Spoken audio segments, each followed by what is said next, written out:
Bonjour à tous et bienvenue pour le quart d'heure US, la seconde émission quotidienne de CMC Markets qui débute à 15h45. Je suis Nicolas Chéron, stratégiste pour vous servir et nous sommes aujourd'hui le mercredi 25 janvier. Il est l'heure de faire le point. Les indices américains ont ouvert il y a 15 minutes. Et ce sont de nouveaux records historiques pour le Nasdaq, pour le Dow Jones, pour le S&P 500. Raison du titre du jour, un optimisme débordant. J'ai utilisé ce mot optimisme, je n'ai pas utilisé le mot euphorie, car le mouvement haussier que nous connaissons actuellement est une sortie de range, c'est-à-dire que pendant 5 semaines, les indices américains ont latéralisé, ils ont consolidé à plat, et parce que les statistiques sont bonnes, parce que les résultats d'entreprise sont bons, parce que les banques centrales sont en soutien et parce que les acheteurs gardent la main. Techniquement, la tendance a toujours été et est restée haussière à moyen et à long terme. Et donc voilà, il y avait des risques haussiers, une probabilité haussière, elle est en train de se matérialiser. La raison pour laquelle je n'ai pas utilisé le mot euphorie, c'est parce que il n'y a pas d'euphorie, il n'y a pas de très forte hausse, il n'y a pas de hausse de la volatilité. Nous ne montons pas dans des proportions stratosphériques. Simplement, les indices choisissent le chemin de la hausse après avoir consolidé pendant un mois. Ce n'est donc peut-être pas la fin du rebond de court terme, c'est peut-être la poursuite de la tendance haussière de fond. Et le potentiel haussier reste fort tant que nous ne casserons pas de support. Voilà, donc bienvenue à ceux qui viennent de nous rejoindre en cours de route. Je salue également tous ceux qui nous regardent sur YouTube. Avant toute chose, voici un avertissement sur le caractère purement informatif de cette présentation. Je vous invite à en prendre note. Vous pouvez, comme d'habitude, utiliser les fonctions de chat et de questions-réponses en haut de votre écran pour pouvoir converser avec moi. Dans cette émission, nous verrons ce qu'il s'est passé aux États-Unis hier, les derniers mouvements intraday, le classement des actions européennes, les statistiques et le chiffre du jour, les actualités aux États-Unis, ainsi que le palmarès actions en clôture d'hier. Et bien évidemment, je répondrai à vos éventuelles questions. N'hésitez pas à les poster dès maintenant, que je puisse y répondre au long de cette émission. Ça y est, c'est fait, c'est validé, cela fait un mois qu'on l'attendait, les 20 000 points ont été touchés, c'est donc un nouveau record historique pour le Dow Jones Industrial Average. Cet indice a passé un mois dans un range, il avait frôlé les 20 000 points en faisant un record à 19 999,61 points, c'est très précis. Il avait par la suite reflué vers son support, la zone des 19 700, 750.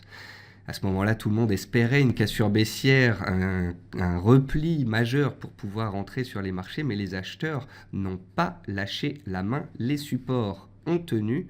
D'ailleurs, si vous regardez le Dow Jones en données journalières, depuis le 9 novembre dernier, date d'élection de Donald Trump, le Dow Jones n'a jamais, en clôture journalière, donné un seul signal baissier. C'est-à-dire que depuis 3 mois, si vous suivez les marchés en données journalières, il n'y a eu aucun signal baissier. Donc certes, psychologiquement, pour certains, il est complexe de rentrer sur les marchés actuels, de se dire qu'on rentre après des mouvements haussiers assez forts. Mais factuellement, techniquement, c'est un mouvement haussier construit avec des phases de hausse, de consolidation, de reprise de la hausse, de consolidation, sans correction majeure puisqu'il y a toujours de la complaisance sur les marchés et que les résultats d'entreprise pour l'instant sont globalement bons. Parallèlement à ça, on a des chiffres d'inflation en zone euro, en Chine qui remontent, on a des chiffres d'entreprise qui sont bons. Donc voilà, en l'absence de mauvaises nouvelles, bonnes nouvelles, les indices gardent le cap et continuent de grimper. Le DAX en profite pour décaler à la hausse ce jour. Il a cassé ses plus hauts annuels à 11 700 points. Il a filé droit. Il est actuellement en hausse de 1,4% à 11 800 points. C'est donc un nouveau record annuel pour l'indice allemand.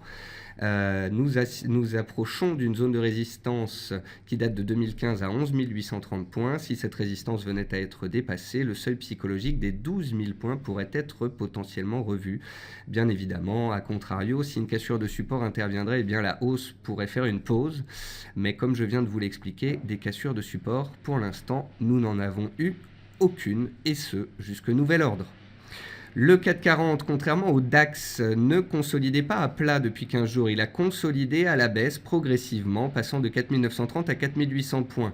Ce n'est qu'une baisse de 2,5%, alors que l'indice français, rappelons-le, a gagné 15 à 20% depuis ses plus bas du Brexit. Il venait des 3 900 points, il est monté à 4 900 points, ça fait 700 points de hausse. Il avait le droit donc de consolider un petit peu, d'autant plus que c'est le secteur bancaire qui consolidait principalement et que le CAC a une prépondérance en bancaire bien plus forte que le DAX.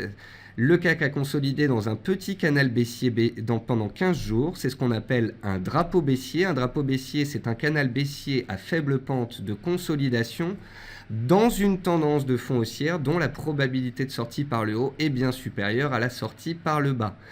Hier, nous avons tenu de nouveau les 4815 points qui avaient été testés avant-hier. Nous sommes repartis à la hausse en fin de séance sur les marchés futurs. Nous avons gapé à la hausse ce matin, signe d'un regain d'intérêt des acheteurs. Je vous ai expliqué dans la matinale ce matin que ce gap haussier était un gap de continuation haussière. Cela veut dire que le point d'ouverture, les 4860 points, font support et que tant qu'on est au-dessus de ce seuil, la hausse pourrait perdurer, voire accélérer. Seule une clôture sous ce support, les 4860 points, invaliderait les perspectives fortement haussières et inviterait un peu plus de neutralité à court terme. Et je vous rappelle donc que le CAC est sorti par le haut d'un drapeau baissier dans le sens de sa tendance principale, qui est haussière en données hebdomadaires et mensuelles. Bien évidemment, parce que les indices montent, il y a de la complaisance, il n'y a pas de stress. Résultat, nouveau plus bas mensuel et annuel, bien évidemment, du VIX, le Volatility Index, aussi surnommé l'indice de la peur, nouveau plus bas à 12,87 points, parce que les marchés sont complaisants, non stressés et haussiers. On sort du cadre des indices, de l'appétit pour le risque, et on parle du dollar. Le dollar index travaille les 100 points depuis 3 jours. Il les a testés avant-hier, hier, encore ce jour. Donc, triple test intéressant. Et si le dollar index venait à tenir les 100 points et à repartir à la hausse, attention, cela pourrait peser sur l'or, l'euro, la livre contre le dollar. D'ailleurs, sur l'or, on notera un double échec sous les 1220. Donc un double top potentiel. On a un support à 1196 $, c'est la ligne de coût de ce double top. Et en cas de cassure des 1196 $, eh bien l'objectif théorique serait la hauteur entre 1196 et 1220, donc 24 $, ce qui nous donne un objectif théorique à 1172 $. Donc voilà, attention au dollar, car s'il se reprenait maintenant, l'or, l'euro-dollar, la livre contre le dollar, qui monte depuis plusieurs séances, voire semaines, pourrait se retourner. Enfin, dans les matières premières agricoles, on notera un rebond des cours du jus d'orange à 1,60 $ par livre, sur un seuil technique clé. En effet, si vous prenez le mouvement haussier qui s'est déroulé du 28 avril dernier au mois d'octobre, vous avez une hausse très importante des cours du jus d'orange. On a par la suite donc échoué sous les plus hauts historique du jus d'orange il y a quelques semaines et on est parti à la baisse. Et donc on vient de rebondir sur un seuil psychologique 1,6 $ et les 61,8% de retracement de toute la hausse précédente qui s'est déroulée d'avril à octobre. Donc un point clé intéressant sur le jus d'orange qui a beaucoup baissé ces dernières semaines et qui pourrait tenter un retournement. Dans les meilleures et les moins bonnes performances de l'Eurostoxx 50, on notera que le palmarès des hausses, ce ne sont que des bancaires, avec Banco Santander en forte hausse de plus de 4%, la banque espagnole a publié, avec Société Générale, AXA, Banco Bilbao, BNP Paribas, donc bancaires espagnols, bancaires françaises, tirent les marchés, et quand les bancaires tirent à la hausse, c'est qu'il y a de l'appétit pour le risque. Et dans les baisses, on trouve déjà très peu de baisses, et ce sont surtout des dossiers défensifs tels que Essilor, Nokia ou Vivendi. Dans les statistiques, on notera l'indice du climat des affaires en Allemagne, l'IFO, qui est ressorti inférieur aux attentes à 109,8, alors que le consensus tablait sur 111,3. Néanmoins, ça n'a pas gêné les acheteurs. Le courant haussier est tellement fort sur les indices américains qu'il entraîne les indices européens. Même si on a un chiffre un peu inférieur aux attentes, c'est pas la fin du monde. Et puis on a eu l'indice du climat des affaires belge, le NBB, qui est ressorti supérieur aux attentes à 0,5 points contre un consensus à 0,4 points. Donc globalement quand même des indices du climat des affaires dans plusieurs pays qui sont globalement bons, car même si l'IFO est tombé un petit peu inférieur aux attentes, il est quand même en forte hausse ces derniers mois. Le chiffre du jour, c'est 6,2. 6,2, c'est le nombre de milliards de bénéfices réalisés par la banque espagnole Banco Santander en 2016, mieux que les 6,12 milliards que le consensus attendait, raison de la hausse de plus de 4% de ce titre qui est en top de l'Eurostoxx 50. Et puis enfin, les entreprises américaines. Alcoa a publié un bénéfice net trimestriel inférieur aux attentes, mais un chiffre d'affaires meilleur que prévu. Le titre était en légère hausse à l'ouverture et il gagne, rappelons-le, 20% ces 2 dernières semaines après être sorti d'un range que nous avions étudié ensemble. Boeing bat le consensus trimestriel et anticipe une hausse des livraisons en 2017, ce que les opérateurs pourraient apprécier. Son bénéfice net a enregistré un bond de 59% au 4e trimestre. Cisco annonce le rachat de APP Dynamics pour 3,7 milliards de dollars. Seagate, le spécialiste des disques durs, ouvre en forte hausse après avoir publié un bénéfice net en hausse de près de 100% sur un an à 297 millions de dollars. Enfin, Texas Instruments a publié un bénéfice net en hausse de 25% au 4e trimestre.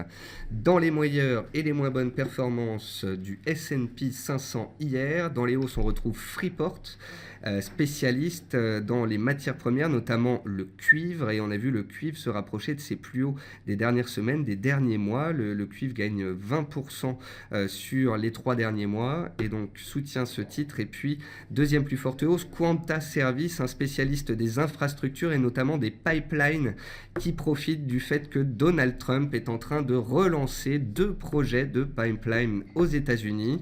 Et dans les baisses, on notera First Solar, le spécialiste des panneaux solaire qui échoue sous résistance et se replie de 3%, et Verizon Communication qui avait publié des résultats mitigés que les opérateurs ont sanctionnés par une baisse de 4,37%.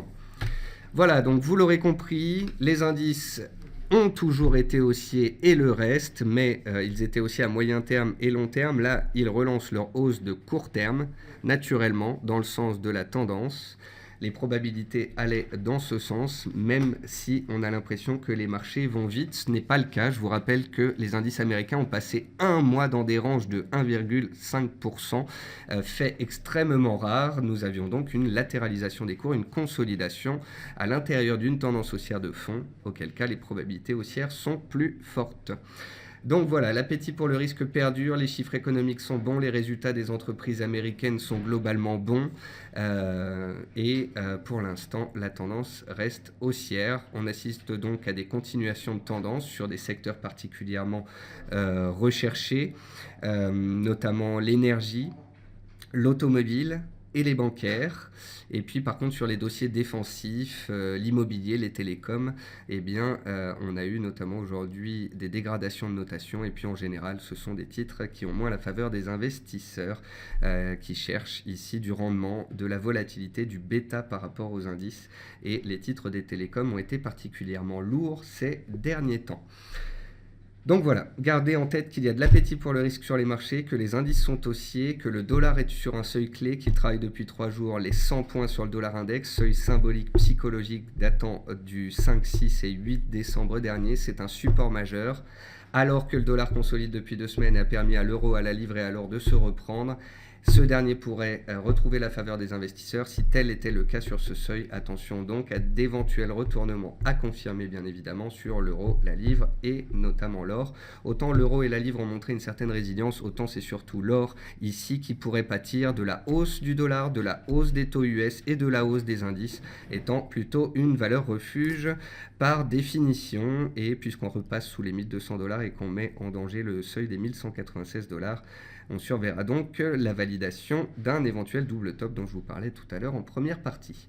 Voilà, sur ce, c'est la fin de ce point sur les marchés. Je vous souhaite à tous une bonne fin de soirée et je vous retrouve demain matin à 10h pour la matinale. Au revoir à tous.